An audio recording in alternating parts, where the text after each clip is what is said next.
समाजातील प्रत्येक घटकाच्या न्याय हक्कासाठी सदैव तत्पर नंदनगरी न्यूज, सत्य व न्यायाचा स्रोत, आपल्या जिल्ह्यातील प्रत्येक क्षणाची बातमी बघत रहा आपल्या नंदनगरी न्यूजवर आणि रहा अपडेट. अक्कलकोट तहसील कार्यालयात राष्ट्रीय ग्राहक दिन साजरा. राष्ट्रीय ग्राहक दिन हा दरवर्षी 24 डिसेंबर रोजी भारतात साजरा केला जातो. त्याचे औचित्य साधून अक्कलकोट येथील तहसील कार्यालय येथे राष्ट्रीय ग्राहक दिन साजरा करण्यात आला. यावेळी तहसीलदार विनायक घुमरे, ग्राहक पंचायतचे जिल्हाध्यक्ष प्राध्यापक संजय शर्मा, अक्कलकोट तालुका अध्यक्ष जीवनलाल भन्साली, जिल्हा सचिव अशोक सूर्यवंशी, तालुका सचिव ॲडव्होकेट राजेंद्र जैन, कोषाध्यक्ष प्रेमचंद जैन, ज्येष्ठ मार्गदर्शक प्राध्यापक आरव मगरे, प्रवासी महासंघाचे जिल्हा सचिव राजाराम राणे, तालुका प्रसिद्धी प्रमुख शुभम भन्साली, रवींद्र चौधरी, कृष्णा पंजराडे, पुरवठा अधिकारी निलिमा कालमेक, HDFC बँकचे प्रतिनिधी, रेशन दुकानदार आदी यावेळी उपस्थित होते. यावेळी कार्यक्रमाची सुरुवात अखिल भारतीय ग्राहक पंचायत ग्राहक हक्क चळवळीचे संस्थापक बिंदू माधव जोशी यांच्या प्रतिमेला पुष्पहार अर्पण करून करण्यात आले. यावेळी आरव मगरे यांनी ग्राहक गीत सादर केला. कार्यक्रमाचे प्रास्ताविक अशोक सूर्यवंशी यांनी केले. त्यासह राजाराम राणे, संजय शर्मा यांनी आपल्या मनोगतातून ग्राहकांच्या हक्काबाबत कायदे व त्यांच्या समस्याबाबत मार्गदर्शन केले. यावेळी अध्यक्ष मनोगत तहसीलदार विनायक घुमरे यांनी केले. तसेच कार्यक्रमाचे सूत्रसंचालन पंडित भामरे तर आभार प्रदर्शन पुरवठा अधिकारी निलिमा कालमेक यांनी केले. प्रत्यक्षात तो राजा नाहीये, कारण ग्राहक जागृत नाही.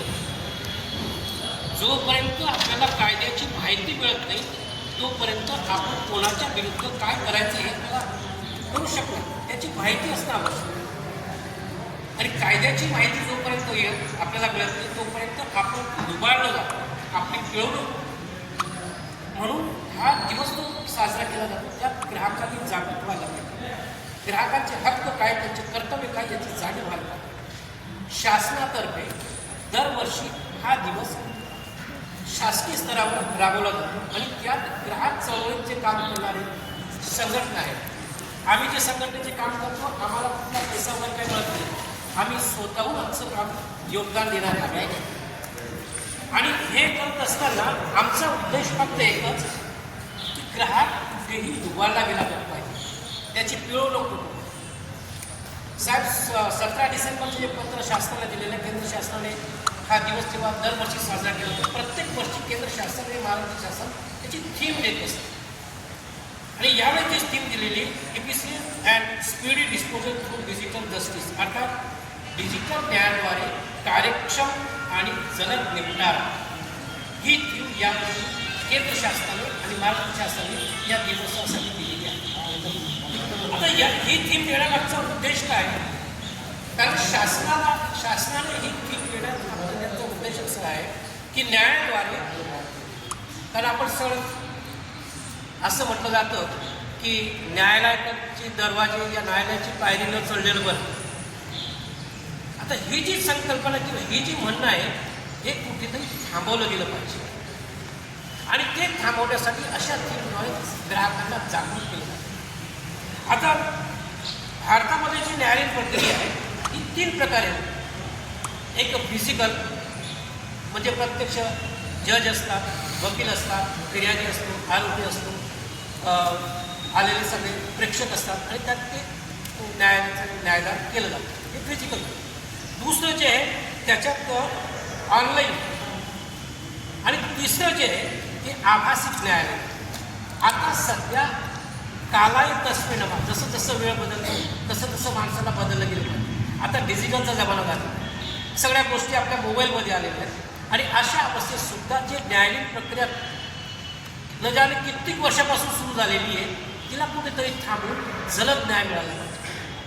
आपण न्याय प्रक्रियेत बघतो कशी स्थिती निर्माण झालेली आहे. तो जवान असताना त्याच्यावर आरोप केला जाऊन होता आणि तो म्हातारा होतो तेव्हा त्या होतं की तो आरोप त्याचा सिद्ध झाला नाही.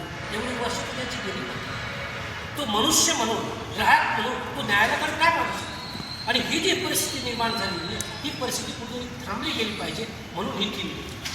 आता ही जी दिवस जे असं म्हणतात की पहिले शासन आपलं जे समाजवादी व्यवस्थेमध्ये होतं तेव्हा शासन आखपेटीपासून न्यूक्लिअर प्लॅन्टपर्यंत सगळं शासन करायचं. आणि एक सर्वांच्या शासनाकडे कितीही तक्रारी असल्या तरी तुम्ही शासकीय अधिकाऱ्याला त्याच्या ऑफिसमध्ये कधी पकडू शकता. पण जो खाजगी उत्पादक असतो जो एक उत्पादन करून निघून जातो आणि याला तुम्ही धरू शकत नाही, ज्याला कुठले कायदेशीर त्याला पकडून ठेवता येत नाही किंवा त्याला नंतर शोधता येत नाही. एखादा जण चुकीचं काम करून गेला, एखादा विकून गेला, एखादी वस्तू ती खराब निघाली, त्याला परत कुठे शोधायचं, काय शोधायचं. आणि दिवसेंदिवस ही जी मॅन्युफॅक्चरिंग प्रोसेस जशी क्लिष्ट होत चालली की आपल्याकडे प्रॉडक्ट विकताना आपल्याकडे असं वाटतं की हे महाराष्ट्रात बनवलेलं असेल, पण ते प्रॉडक्ट आलेलं असतं कुठूनतरी कर्नाटकामधून. जबाबदारी कोणावर फिक्स करायची? विकणाऱ्यावर करायची की ज्यांनी बनवलं त्याच्यावर करायची? तर या सगळ्या गोष्टींची या ग्राहक कायद्यामध्ये इतकी सुस्पष्ट डेफिनेशन दिलेली आहे. वस्तू म्हणजे काय, विक्रेता म्हणजे काय, निर्माता म्हणजे काय, जे सेक्शन 2 आहे. सेक्शन 2मध्ये याच्या क्लिअर कट डेफिनेशन दिलेलं आहे की कोण उत्पादक आहे, कोण विक्रेता आहे, कोण मध्यस्थ आहे जो फक्त होलसेलिंगचं काम करतो.